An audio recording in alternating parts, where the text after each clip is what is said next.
On the last video, I began to explore the issue of the utilization of the scientific method for social concern, comparing it to other forms of governance and decision-making, such as democracy, technocracy, and how the market forces influence those. The video received an overwhelmingly positive response from many of you, and I was really surprised. As expected, there were also a few questions and critiques, and I thank you for those. We shall explore each of them individually. One of the criticisms raised was that there is no universal definition of well-being. Therefore, we cannot possibly address the issue in scientific terms. Okay, let's examine this statement with the help of a graphic.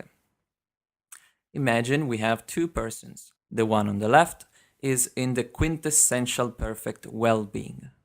Now, we do not know what that looks like, but we can imagine a hypothetical scenario where such a person in such a state exists. On the opposite side, you have an unfortunate individual who is in the worst possible misery, both physical and mental.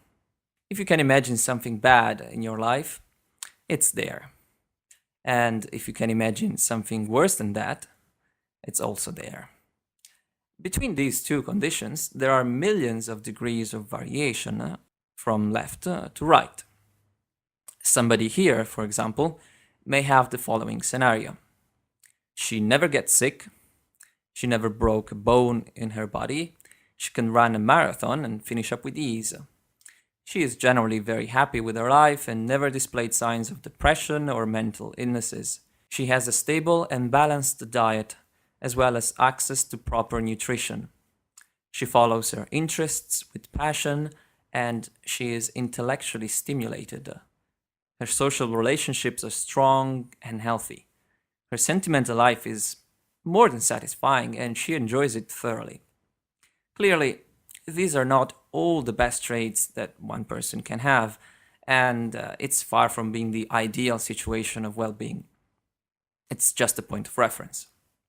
Similarly, a person here is in the following condition. She was never fed properly due to a lack of access to food. As a result, serious growing deficiencies affected her body and her mind. She is crippled and underdeveloped, both physically and mentally. She is constantly being abused sexually. Continuous tortures and harassment have worsened her condition over time. She is constantly in a state of pain.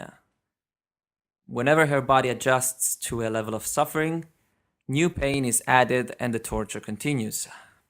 Due to the enormous amount of physical and psychological abuses, she was never able to create any social bond.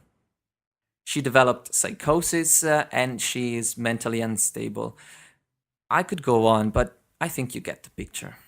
Now, it is true that we don't have a univocal and universal definition of well-being, but that doesn't stop us from recognizing that there are certain positions on this line that are more desirable than others, and these can be evaluated objectively and scientifically.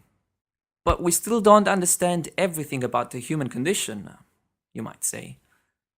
We don't understand everything about aerodynamics either, but that hasn't stopped us from building airplanes and move across the skies of the world. One could make a similar argument about life. Nobody really knows what life is, yet we can safely say that a rock is not alive, but a squirrel is. What about corals and viruses and artificial intelligences? Yet again, there is a degree of possibilities within the line, and it's an open discussion.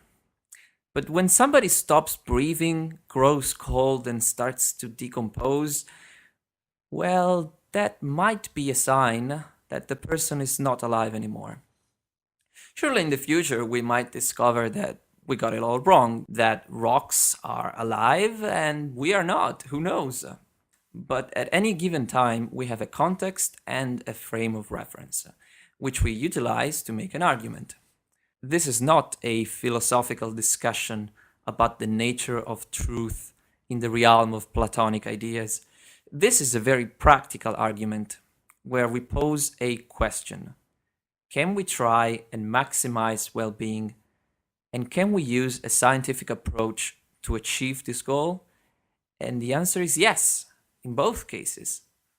And given the disastrous results that politics and modern economics have given us, it would be utterly irresponsible not to do so.